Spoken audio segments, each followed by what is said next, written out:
কবি জিতু কাঞ্চনৰ কথাৰে আবৃত্তি কৰিবলৈ লৈছোঁ মই অনামিকা শইকীয়াই। কবিতাৰ শিৰোনাম আজিচোন জোনাক নোহোৱা হ'ল। জোনাক গলা নিশাত তৰাবোৰে হাঁহিছিল খিলখিলাই। জোনৰ মুখনি চাই চাই সপোন বুটলিছিলোঁ মই। জোনৰ সেই মিঠা পোহৰত তোমাৰ ছবিখনিকে চাই। কিন্তু আজিচোন জোনাক নগলে, জোনাক নগলে।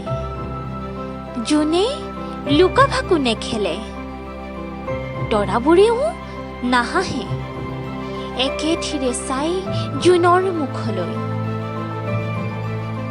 সপোনবোৰ আজি টুকুৰা টুকুৰ হৈ পৰি আছে অ'ত ত'ত।